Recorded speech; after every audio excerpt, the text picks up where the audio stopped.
friends, Krista here. Thanks for stopping by Books and Jams. I'm so excited today to be bringing you some fall book recommendations. Every month I try to do a shelf spotlight of some different books on my shelves. Often I have a mix of books that I've read and books that I haven't read. Today, all of the books I'm going to be talking about are ones that I have read and that I've loved that are actually still on my shelves. So I'm really excited to talk about these books. I have 10 books to really talk about, but I do want to add one more in because I don't have a high percentage of historical fiction, and I do feel like fall is such a good time for historical fiction. So the first one I'm going to talk about is Sweep, the Story of a Girl and Her Monster. This is a lovely historical fiction set in Victorian London, and we follow Nan, who is a young girl who is a chimney sweep and has to climb up into the chimneys and help clean them out, which is such a dangerous job. And it's true that so many children had this job, whether they were kidnapped to work this job or trying to earn a little bit of money for their families, or they were orphans.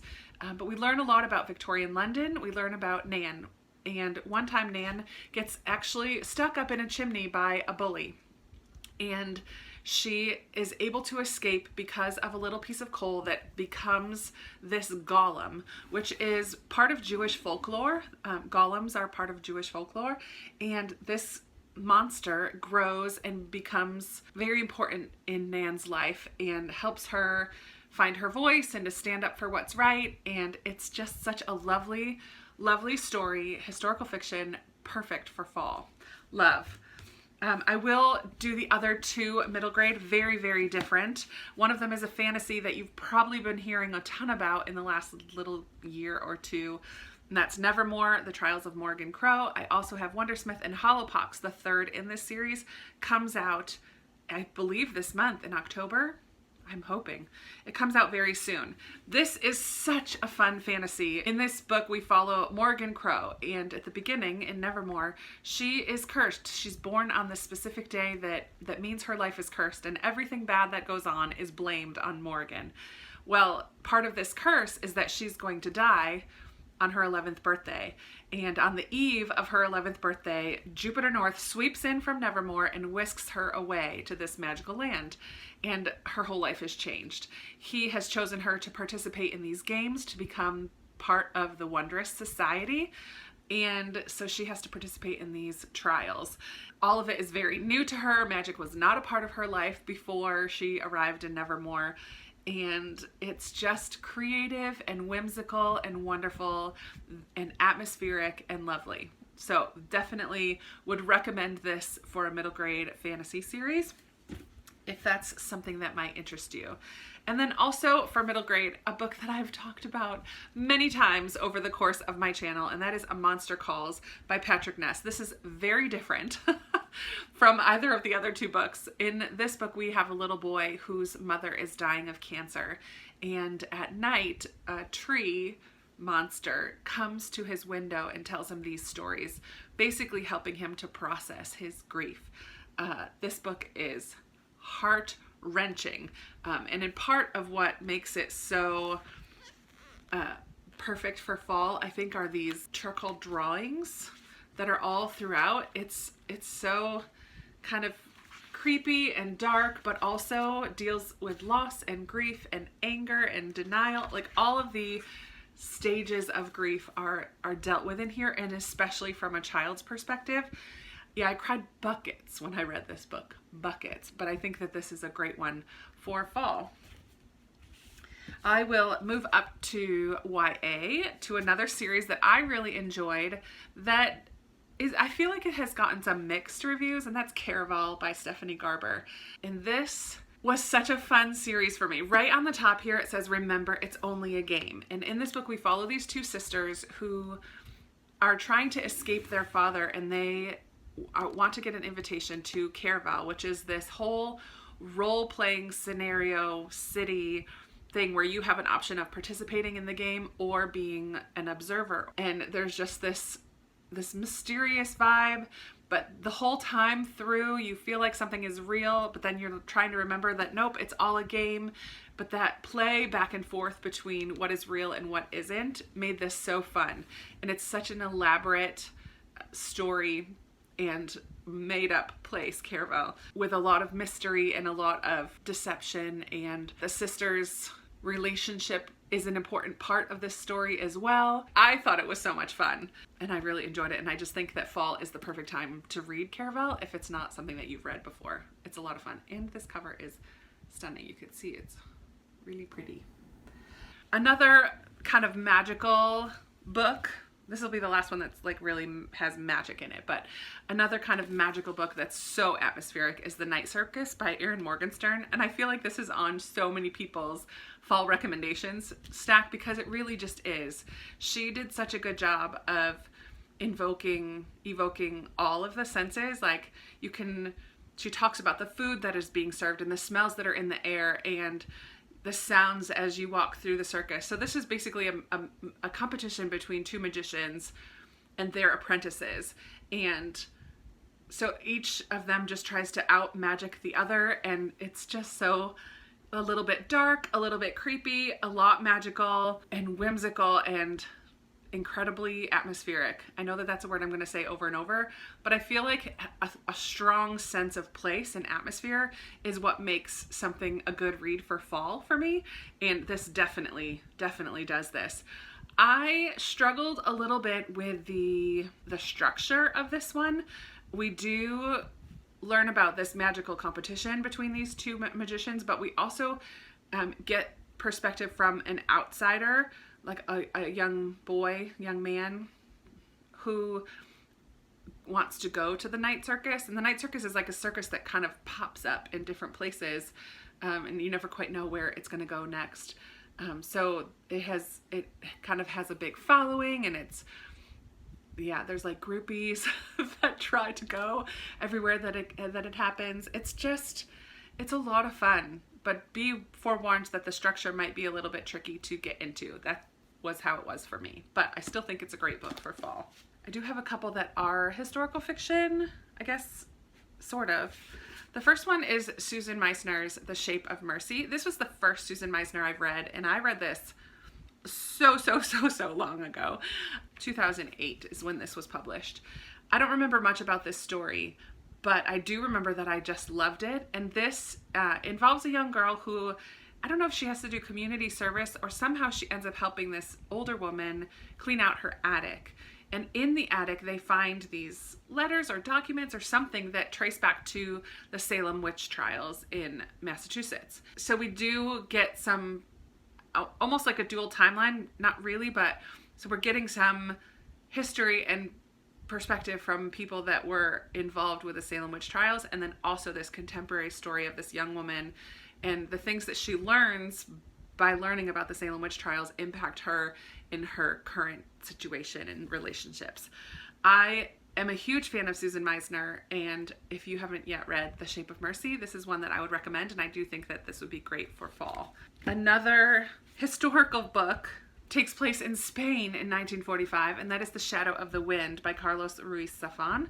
And in this book we have a father brings his son to this cemetery of lost books, or the cemetery of forgotten books, or something like that, and the son is allowed to pick out one book that he is going to be then responsible to take care of, and the son picks out this book called The Shadow of the Wind by this author and becomes obsessed with it almost, and wants to find other books by this author, but then discovers that somebody somehow is systematically destroying all of the works of this author. We go all over Barcelona.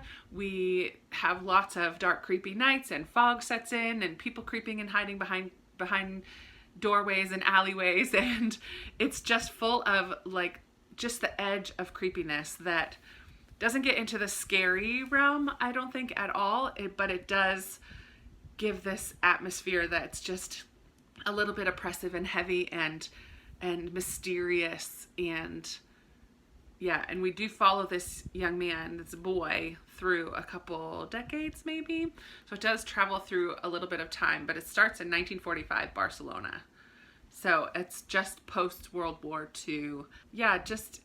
It's really good. I've read this one twice, and I find it to be a little bit on the slow side, but I do think that it's beautifully written and just super interesting. And just the right amount of creepy. I read this a couple years ago, and don't be distracted by the fact that it's called The Winter Sea. This is by Susanna Kearsley. I think this was my second Susanna Kearsley that I read and loved. This is about an author who travels to the coast of Scotland because the book that she's writing is about the Jacobites in the 1700s. So she travels to the coast of Scotland to do research, and while she's there doing her research, I mean, it's on the coast, so it's blustery and windy and dangerous kind of cliff walks, which adds to this element of intensity that's in this one. But also the author starts having these dreams or almost like memories of what she's writing about. So there's this weird element. Susanna Kearsley does like to play with time travel a little bit. So in this one, the time travel is this weird element of this author having memories that aren't hers. It can't possibly be hers. They're hundreds of years before her life. So how is she having these memories? What is going on? But it's all set in this kind of blustery, windy, fall-like atmosphere that just adds to the intensity of it all. And I thought that this was wonderful. So good. So I think Susanna Kearsley, really, I feel any of her books would be appropriate for fall. And another author that I feel is the same way is Daphne du Maurier, and I'm kind of lumping these together. I've read only two of hers so far, Rebecca and My Cousin Rachel, and both of these have that gothic atmosphere. Sorry for reusing that word over and over, but in Rebecca, we follow an unnamed protagonist who quickly marries Mr. De Winter. She becomes the new Mrs. De Winter and moves to his house, Manderley. And Manderley is this lovely old mansion and that is taken care of by Mrs. Danvers, who is a delightfully creepy woman who was a big fan of Rebecca, Mr. De Winter's first wife. And so this image of Rebecca, this love for Rebecca, all of the house servants like kind of idolized her in a way, and the ghost of Rebecca that lives on in their memories and in their minds plays a big part of the story of the new Mrs. De Winter and her husband. There is a mystery that's involved, and it again has that the dark, windy, rainy atmosphere and this big old creepy house and the creepy servants that you don't quite know, are they on your side or not. It's very intense, and I keep saying creepy. It's not quite creepy, but it has that intensity, that wondering is what is really going on here. Are we getting the full picture? That's so good. And that's the kind of the same feel that I got when reading My Cousin Rachel. In this one, we follow two male cousins. One of them is older and is almost like a father figure to the younger, but he's getting really sick, so he goes somewhere for his health. While there, he marries Rachel, but then also while there, he passes away, and Rachel comes back to the family home where the younger cousin is living, and there's this question of who she really is. How was it that she ended up marrying the first cousin? And it also has this big kind of ominous home and creepy weather and this feeling of what is really going on. I love that feeling in the fall, and Daphne du Maurier does it so well.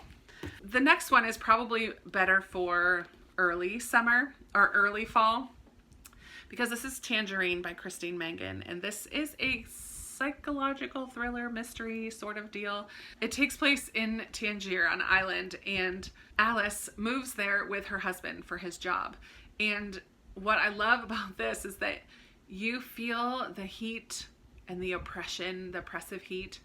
Alice, the more time she spends in Tangier, she becomes more and more almost of a recluse. She doesn't want to leave the house, borderline what's that phobia where you don't want to leave the house? I can't think of it, but she borderline doesn't want to leave the house anymore. And then one day her old college roommate Lucy shows up at their house, and Lucy shakes everything up, and we start to learn about their college relationship and why they haven't been in touch in so long.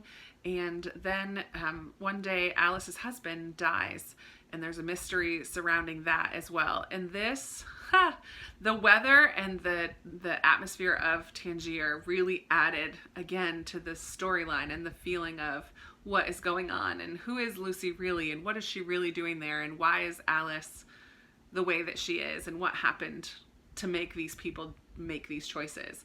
I really love this mystery. I think that it was so good. So well done. And finally, I have a short little book that is, I think, maybe one of the only horror books I've ever read.